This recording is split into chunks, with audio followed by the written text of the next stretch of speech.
Hi, I'm Scott Bainville. I'm Jane Bainville. So, I was not raised in a church home, a spiritual house. Religion was not part of our everyday life.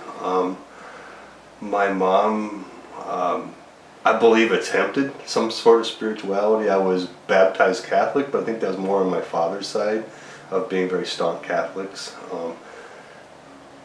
But as far as knowing God, knowing Jesus, never had any of that in our life growing up as a family. Mother divorced 2 times. Neither father had any desire to have any form of spirituality in the house at all. So going to Sunday schools never happened. Our church experience would have been funerals, marriages, and an occasional just get dressed up for Easter. Not really knowing why we're going, but being taken there. And being exposed to it, not knowing any of this, it set a bar that I didn't think I could ever achieve. These people, they all knew the songs. They all knew how to recite this mantra chant, this prayer. Everybody knew it by heart. They knew when to kneel, when to stand, when to sit, when to kneel, how long to kneel, and I had no idea. The formal attire was something that was not normal to us. We came from not a lot of money, so suits and ties weren't part of our normal dress. And when you don't attend on a regular basis, you kind of feel like you're the outsider, that you don't belong in that environment. And I'd just say, my entire growing up, I felt that way with the church, of being an outsider who didn't fit in. And we moved around a lot, so there was no real stability in our home. So stability in a church home wasn't there either. So I never developed a group of friends inside of a church or outside the church. So that kind of brings me to age 17 and heading off to the military. Okay. And still not having a desire at all for spirituality or trying to figure out who God and Jesus is, other than getting pulled over and praying to God that I didn't get a ticket. So I grew up going to church all my life. It was just something that we did. We had to go every Sunday, and went to youth group. I guess I just never knew the love of God. He was always just a punisher, and it was just something we did. We went to church every Sunday, went to youth group. But our family, we always fought. Seemed like every Sunday morning, and then we had to put on that fake smile. And so as a teenager, I was just ready to turn away because there was nothing for me. Till I met Scott, then I was just kind of done with it, because I was just done with being punished. Even though I really wasn't punished, I didn't know why people went to church. Okay. Still want that road noise to leak in. All right, where do you want to go from here? where do we go? Which direction? I would just say, now just talk about, the military and how you just kind of went farther away from God, and together and separately, and because you kind of went away too. So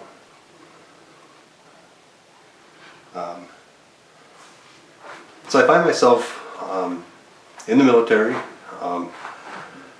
coming home on leave. My mom had found a church. She was having a lot of good times there. She had found some friends, and when I was on leave, invited me to come to church with her. Now I'm on my leave. I'm pretty hardcore airborne paratrooper, recon squad leader, infantry soldier. I have no desire to go to church. My entertainment was found with wine and women. That was the only entertainment I knew. I had no desire for God. I had no desire to find out who this Jesus guy was. My addictions were spiraling out of control at this time. There was a huge void that I felt that I had a lot of ways of filling it and dealing with it. Came home on leave and was just looking forward to a few days of R&R and seeing what I could do tearing the town up. And my mom begged me to go to church with her. I said, "Are you serious? I have no desire."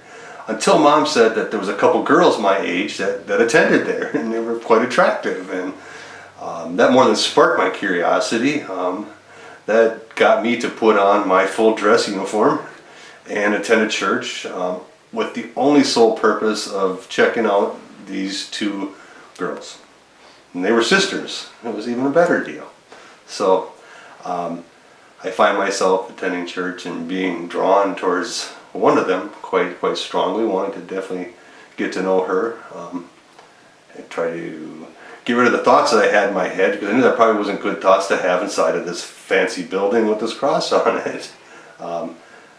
So I asked Jane out on a date.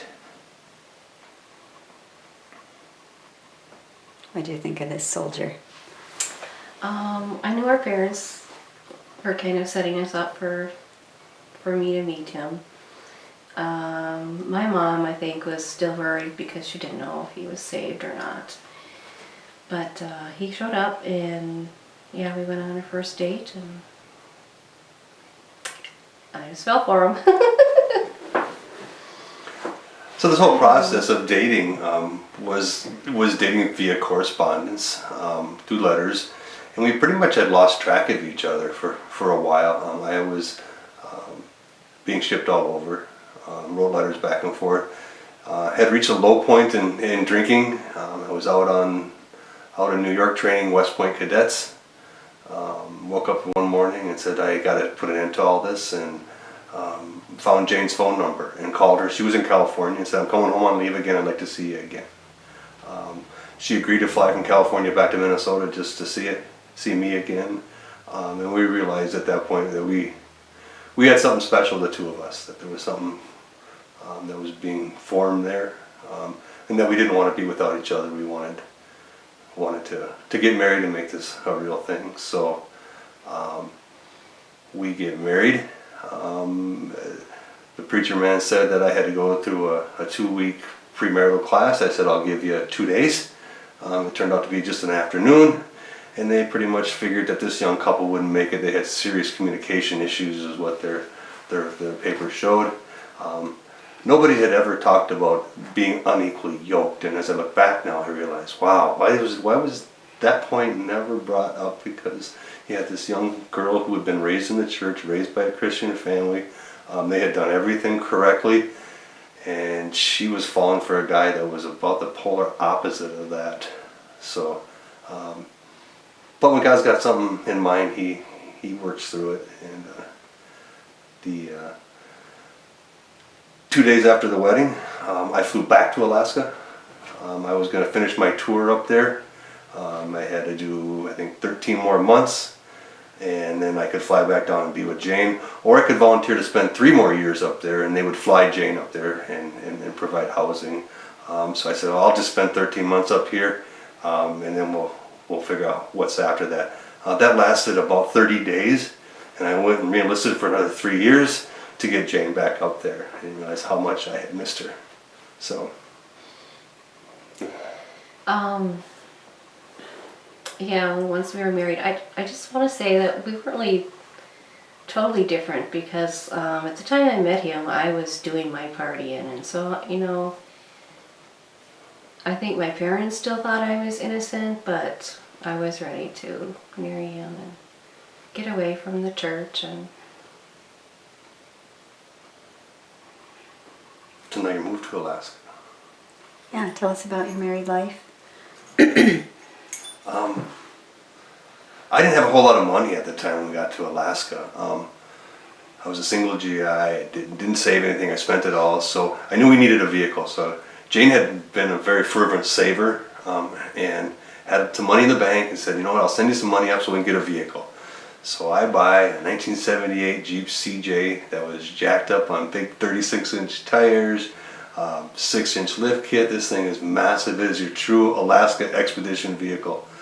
Not realizing that when I picked Jane up from the airport, that she's in the most beautiful dress you could imagine, with dress shoes on, and looks at the Jeep and says, "How am I going to get in there?" So life in Alaska starts. Newlyweds have no idea what to do. I would say the partying starts then. Now it's game on. I have a partner to party with. I'm playing in a band. There's a lot of drugs around, and in the military you're getting urinalysis on a regular basis, except for cocaine. They check for that, but that's usually gone in 48 hours. So we figured out how to time it correctly so you didn't get caught.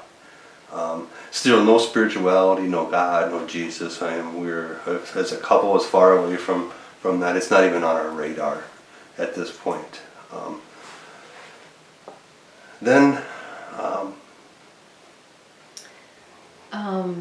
Yeah, and up in Alaska when we were married, I think just the military was really hard on me. And yes, we did our parties, and he was gone a lot, and sometimes he'd go party by himself. So then I thought, well, I'm going to go party with my friends. And so, Scott's shared a lot of stories about all the drugs that he was in, but in Alaska, I was hooked on cocaine, and Scott was the one that gave me the ultimatum. It was the cocaine or him. So I've never shared that because I've never done my testimony, but so it's not all him, it was me too. We were far from God. When does your son come along? How far into the marriage was that you got pregnant? And That's after we moved back from Alaska. okay. So we decided to get out of the military. We drive back from Alaska to Minnesota in the middle of January in a 2-wheel drive pickup truck. And when you're 22, you don't think about all the things that could go wrong driving from Anchorage to Minnesota in a 2-wheel drive truck. Great adventure. Come back to Minnesota, both get full-time jobs, build a house. We are doing the proverbial little white picket fence, and decide to have a kid, to bring a kid into this. And through the course of trying to have a kid, we have 2 miscarriages and a stillbirth. And we have a little baby girl that Jane had to deliver that had passed away inside. And I remember that probably being one of the lowest points in my marriage of screaming out at God. I remember it's downtown St. Paul, looking out at a smokestack going, I'd tear that thing down brick by brick. I was so mad. I was mad at God. How could he do this? We deserved to have a kid, and we had one and it died inside. How could this be? How can we go through all these miscarriages? Why? And I just remember being angry man at that point. Probably not the most loving, caring, nurturing husband for my bride that I could have been. Goes on, and we end up finally the insurance company put some money into the situation. We were able to find out what's going on. There's not a hormone that's being created, and they can supplement this, and we end up having a pregnancy that goes all the way to the very end. We're at 9 months. We're going to do emergency C-section at the very end, and I'm still scared as they deliver him. He's not breathing, and just make him right, and we have this beautiful baby boy. Remarkable that it all turned out the way it was supposed to.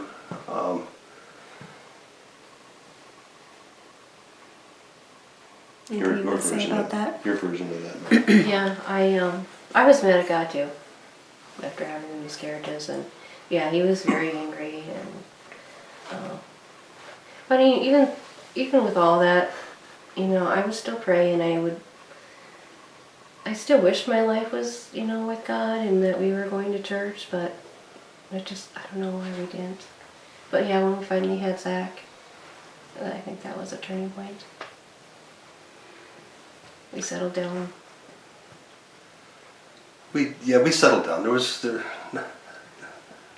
You might have settled down, but Well, we were still. I don't remember me settling down a whole lot still. Yeah. There was still a lot of partying going on. There was still a lot of a lot of drug use. I was traveling all over the United States at this time, climbing smokestacks, checking for pollution. But I'm from one coast. I'm leaving on Sunday nights, coming home late Fridays. Still a lot of absentee between the two of us, which led to a lot of bars and a lot of drinking with the guys. It was every night, you know. It's a group of 5 or 6 guys, and you're hanging out and living in motels and airplanes. And it's just a horrible environment, especially when you're lonely. It's just a horrible environment to put yourself into. And this went on for several years. Probably till the point where my son I started realizing I was missing something at home. It wasn't a baby anymore. He was a little man. It was my little buddy, and I didn't want to leave him. Through all that, we get involved in some sports. We end up moving back up to Grand Rapids and have a little house in the country. And he starts to ask some weighted questions that I didn't really know how to answer. Things like, you know, who is God, and what happens when you die? And right about then, we had lost my mom's third husband, who he was pretty close with. Him and Grandpa Ed had spent a lot of time together, fishing and mowing grass together and doing stuff like that. And when Grandpa Ed died, I couldn't answer them questions, but I knew that to be a really good dad, my heart's desire was to be the best dad there was. I had 3 great examples of what not to do as a father, and I was going to do something different. I think God listens to your heart, even though you don't look at your actions. He knows deep down what's going on in there. There's a resounding question, and how do I answer these questions that I really don't have the answers for myself? So I would say, you went to church all the time. Explain it to him. Yeah, I guess I tried to, but that's when I realized that we really should be bringing him to church, going back to church. And So our answer wasn't to seek God, it was to go to a church. That's what you do. That's where God's at. He's in the church, and you got to go to church, and you got to go every Sunday, and you got to dress up really nice, and you got to tell everybody everything's going good, because you don't want people to think that your life is not going good, that there's still a lot of bad in your life. So we end up dabbling, really not making an effort. Mom invites us to go to her church. She found this very good church, a great preacher. She's just having a great time. I'm like, oh, all right. I think back in retrospect now, last time Mom asked me to church, I ended up finding a bride. We'll see what happens this time. So we go into church, and I just remember that all that people did was sing. They're singing, and their singing carried on. I got bored. I opened the Bible, and I read Psalm 51, not realizing what God was doing through His Word, that He was going to pierce my heart with that. It was David's confession about an adulterous affair, and how he sinned against God, and how he brought God a broken heart, and God fixed him and made him right. And David said, I'll go on later to teach people about you, God. Pondering this, and not only know what's going on, as I walked to the back of the church, and the pastor caught me and said, where are you at? And it was God asking me that question. A real quiet little voice just saying, where are you? And I was broken at that point. People talk about going forward to an altar call and giving their life to Christ, and that wasn't mine. Mine was different. It was God just touching me on the shoulder and saying, I know who you are. I know your name, and I know everything about you. I've heard every prayer you ever prayed. And I bawled. And my son, who thinks his dad's the hardest man on the planet, is standing next to me trying to figure out why Dad's crying. And I remember Jane taking him aside and just leaving him with the pastor. So that was the moment. People talk about giving their life to Christ. I don't know if I ever really gave my life to Christ, but I know that moment in time is when God started to do a transformation in my life. Me as a man, me as a father, me as a husband.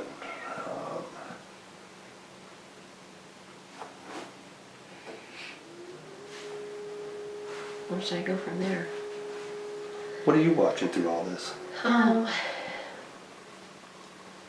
yeah, that day when God touched him, I was really happy, then that we were going back to church. But there was still a part of me that it was just the thing to do, and I didn't know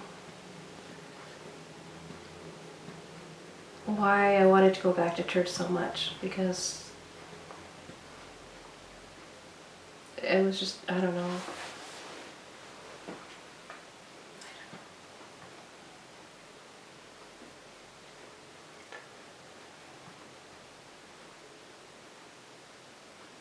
So, we start there. God didn't take every issue, every problem, or every inconsistency I had in my life, and all of a sudden we start going to church. It's a process.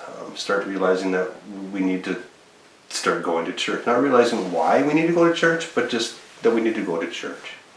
That's kind of where we started. Same church that my mom had originally invited us to go to. Started attending on a regular basis. And one of the biggest influences early on in my walk was the fact that I owned my own business. And I could put on the radio whatever I wanted. So I put Christian radio on and I listened to sermons 8 hours a day, 40 hours a week. And it was just being filled with God's Word and having a revelation almost daily of what a loving God we have, and how this punisher that I thought he was, this God who I have to obey, these 10 rules he has, because that was the only knowledge I had. There's 10 rules, and I had a hard time with about 9 of them. 10. But realizing that there's a relational God up there, and that there was a Jesus that really died for me to make it right with God, so that he doesn't see my sin. 8 hours a day, 40 hours a week, for weeks on end, being filled with God's Word. Coming home and sharing it, and having my wife say things like, "How come you just get it and I don't? It's not fair. I was raised in a church. I should get it, and you're getting way more than I don't understand how you're figuring it out, and I never figured it out. And I went to Sunday school all the time."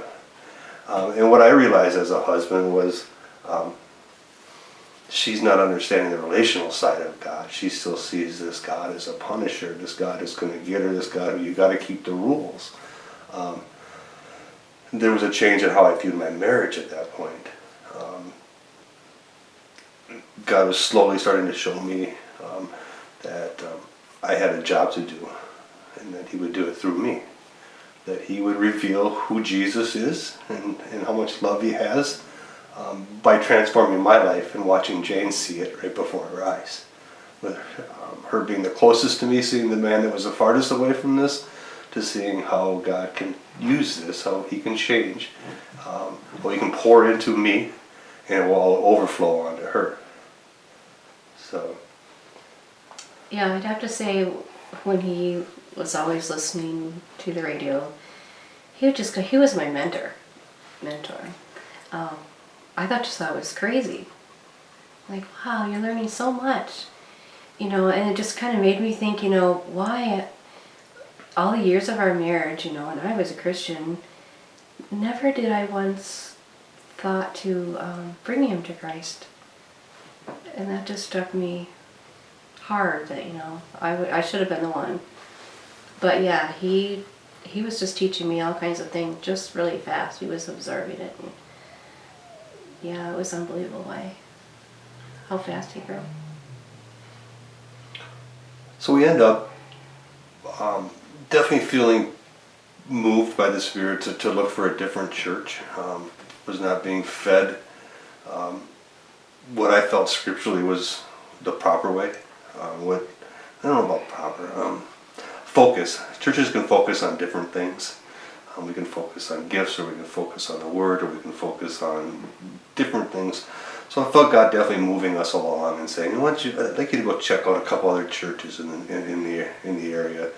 So we began to church shop, I called it. And it was funny because when we church shop, we looked to see, what does the church have for us to get? what do they have? What programs do they have? How can I be filled here when we go to this church? It was all about us. It was about me. It was about Jane. It was about Zach. What does this church have? Not looking at it with what can I do for the church, but what can the church do for me? I needed my needs met. And that's how we church shopped. Looked at a couple in the area and finally came here and had a long sit with Phil Shank, who was the current pastor at the time. And he says, you know, Scott, what's your feeling, what you're discerning, you're spot on, and we'd love to have you here. Here's the programs we have, here's what we got. And so we started attending E-Free. All of us were game on. It was a great time. We were figuring it out. But I didn't have anybody in my life mentoring me. Jobs had changed. I could no longer listen to my radio all day long. I was in some tough environments working where Christian radio would have been mocked the whole time. Ultimately what happened was I wasn't being discipled anymore. And it was easy to lose focus, lose sight of Jesus and the cross, and start putting other things higher on the priority list. Which resulted in skipping church for a Sunday, and then resulted in skipping for a couple Sundays, and then resulted in being gone for probably close to 2 years. And definitely knowing that I was misbehaving, that I wasn't walking where I knew I needed to walk, where I should be walking, where the Holy Spirit was convicting me to walk, but I chose to do different. And it was easy for my son and my wife just to follow right along. Not looking at me and saying, you know, we should be going to church, and we should be. No, it was just, well, if Dad's not going to go, none of us need to go. Until one day, Tom Geisler actually walked into a shop that I was working at and said, hey, we're just kind of wondering what you got going on. Yeah, you're right, Tom. I'm not going where I need to be going, and I should be coming back. But when you decide to come back to a church, it's tough, especially after you've been away, and those doors you don't want to walk through. And it's all a pride issue with me is what it was. What are people going to think about me, and what are they going to wonder, and what are they going to say? And not realizing that God's standing there as the prodigal son comes home with his arms wide open, and he's rejoicing that the son is coming home. I remember sitting in a different church as they were making a plea to put any drummers in the audience, any drummers that would please come, because they had a void on their worship team. And my son elbowed me and says, Dad, there you go. They need a drummer. And I remember clearly God saying, E-Free needs their drummer back. So the three of us, the following Sunday, hand in hand, made probably one of the longest walks I think I've ever made. And I was walking back through the doors of E-Free. Except when I walked back this time in them doors, my question is, it's not what can the church do for me, is what does the church need? And how can I wholeheartedly serve with every gift and talent and ability that I have? How can I serve the church? And how can I model that for my wife and my son both to serve the church, to serve the kingdom, to figure out how to advance this, how to get the good news out to more people like me who were so far away, and realizing God can come in and He can transform that life in slow little steps. I believe if God would have come in and transformed my life radically in 60 seconds, it probably would have scared the crap out of me. I would have ran away. There would have been a protection in there. But God just slowly and softly started changing things in my life. He put a mentor in my life, which, as I look back now, is probably one of the most profound things there were. I had mentors in Christian radio of listening to these pastors every day feed me. Well, now I had one on a personal level who was willing to invest time. He was willing to meet with me on a regular basis, willing to challenge me, challenging me to not only be discipled, but to become a discipler, to take that knowledge and wisdom that's being passed on to me and pass it on to somebody else.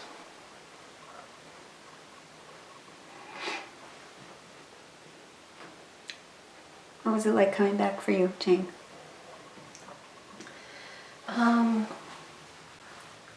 It was a good thing, a good feeling, but I was still didn't really have like a relationship with God. But I was glad that we were going back, and I think it makes such a big difference if your husband is the leader and brings you back.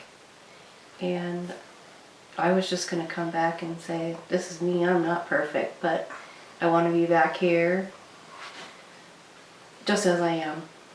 It just made a big difference. When did the relationship part start for you? I don't really know exactly when. I mean, Scott was teaching me so much, so I think he was the one that was helping me bring down my walls and saying, you know, God loves you just how you are and just where you are. And I realized that because of how I seen God. Just love him, where we were, where he was.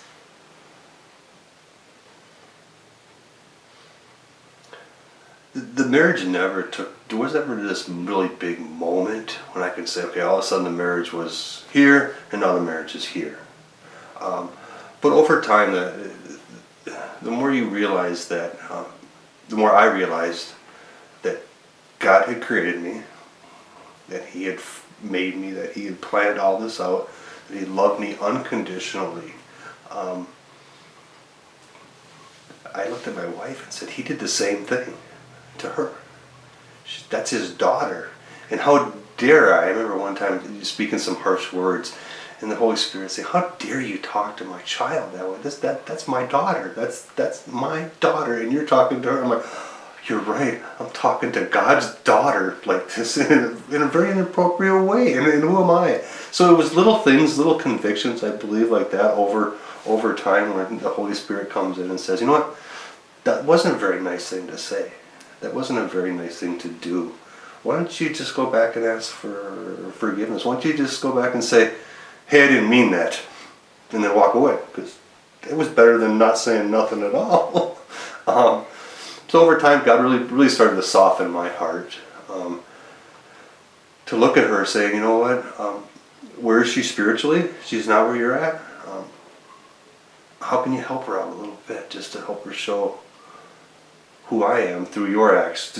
So God's basically speaking and saying, I want to demonstrate who I am through you. I'm like, well, that means I had to be really nice. I had to be really polite. God's like, I know. Like, you're joking, right? This is me. Can we do it some other way? Isn't it like some woman in the church you can meet with, that you can talk to, and it'll... But when we started viewing our marriage that way, things started to really change. Probably a profound moment for me was when my mentor handed me a book, and it was called The Marriage Builder. I'm like, he said, this is probably going to be a little bit above your reading level.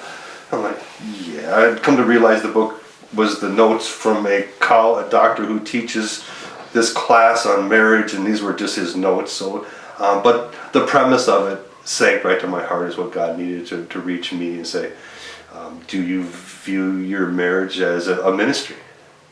I thought, wow, a ministry, my marriage a ministry. God says, you know, your first ministry I've given you is your family. Wow. It wasn't worship team. That wasn't the first ministry he gave me. The first ministry was my wife. And if I take care of that ministry, other ministries will come along. I'll be able to serve in the kingdom in other ways. But if I'm not willing to serve my wife in that aspect, I don't think he's going to bless me in any other ministry he really gives me if I'm not taking care of the first one. So I really approached it with that type of attitude of, how can I minister to my wife? Because as a husband looking at a believing wife, raised in a church, I thought, how come you don't get it? You don't get this? But not realizing that no one had ever discipled her. She had never been mentored. So I approached my marriage in that way. And how can I help her know who Jesus is and who God is and what his word really says? And it's been remarkable watching some walls go down. When I talk about my walls weren't quite as high as her walls were when it came to God. She had been raised in a church, and these walls she had were big and huge being raised in a church. My walls came down a little quicker because I really wasn't, I don't know how to really explain it. I didn't have all man knowledge of God. I had just what the Spirit was revealing to me. It's been fun watching her walls come down. It's just been a joy. I had to be there several times just to go ahead and say, it's okay that you felt that way. It's okay that, but now look where you're at. So, for me, some of the biggest things were having a mentor in my life, having somebody I was willing to be vulnerable with, to share my life with on an intimate level, trusting that person, and being receptive to them speaking in my life and saying, well, this is what I think God is doing, or this is what, or here, read this book. Thus, also taking that and discipling somebody else. Not just taking from somebody, but actually passing it on. So having a couple young men in my life that I can speak in their life the same way my mentor speaks into my life, I can speak down into their life. And I learn a lot by doing that, becoming that person. So that, and to continually being a learner, realizing that there's an infinite amount of knowledge and wisdom out there from some wonderful Christian people who have been around for a while and have learned some things and have gone through some trials and tribulations, but to take that knowledge that they gained through that and be able to pick some of that out and use what God has in there for me to be able to apply it to somebody else's life. So those two things, having somebody in my life speaking into somebody else's, and to continue to be a learner and be open to the Spirit's promptings. I remember the first time as a young Christian ever praying for somebody. I was being challenged with, you got to be able to pray for people. And okay, God, let me pray for people. I want to do that. So I was doing advertising with a radio person at the time, and she came in my shop, and I said, I haven't seen you for a while. She said, yeah, I kind of got some bad news. I said, oh, what's that? She said, well, I got breast cancer and I got to go in and have a biopsy. I said, oh, can I pray for you? And she says, I would love it if you pray for me. She didn't realize that I meant right now that we were going to bow heads right there. She just thought that she was going to go on and I'd pray for her. But I said, okay, let's bow our heads. And she bowed her head, I prayed, and she wept uncontrollably for about the next 8.5 minutes. And I realized the power of prayer, that God is reaching out to anybody. He wants to use us daily in our walk. He wants to show people Jesus through us. And that I may be the only Jesus somebody sees. And what do I do at that time?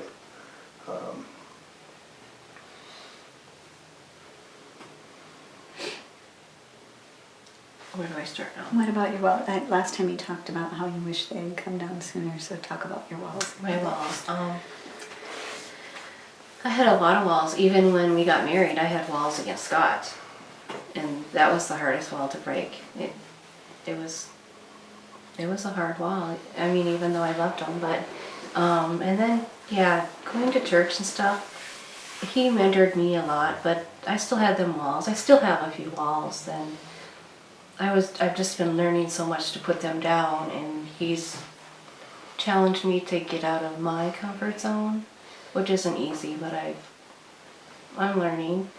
But I guess my only regret is that I've learned about, making relationships and making them intentional and, making a difference, which is really hard for me. But now that we're leaving, I regret not making more and making those relationships deeper. I think that's what I would say, how important that is, and to have a mentor and learn to mentor somebody else. So you guys are going off to Seattle? Your son and his wife live there, and just talk a little bit about that. So, what's really interesting is I look at my journey of originally walking through the doors here, being what can a church give for me, and through this church, through this local body, being transformed by God here, and a lot of great people around me, to the point where I've preached 6 sermons and haven't been booed once.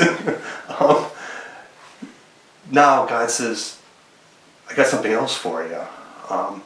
So we've sold everything we own pretty much, and we're heading to Seattle, Washington to start the next chapter of this book God's writing.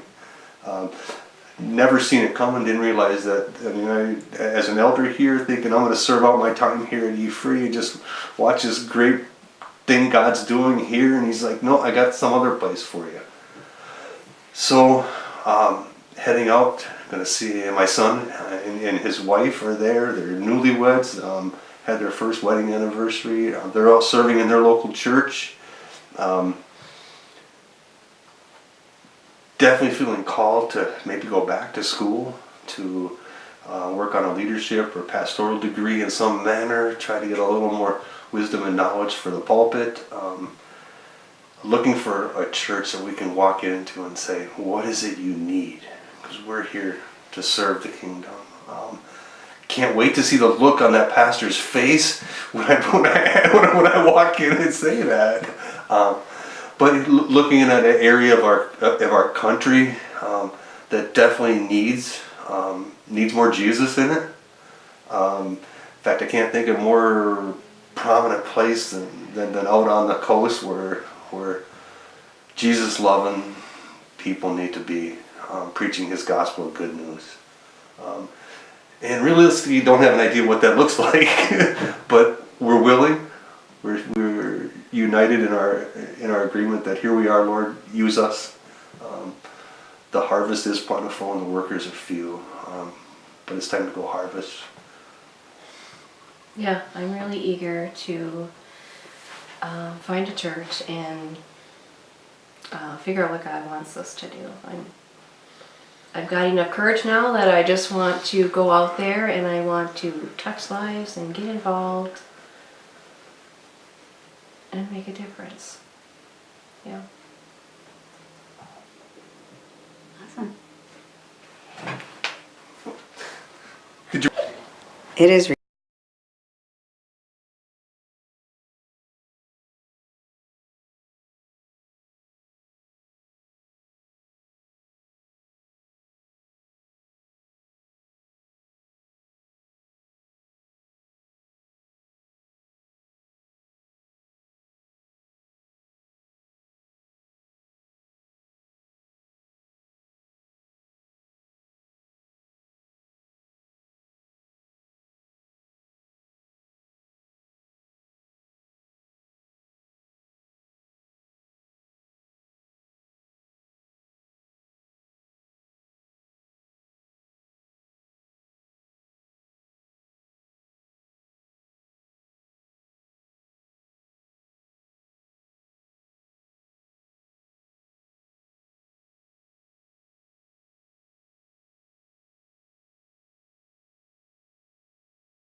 record it? I recorded it.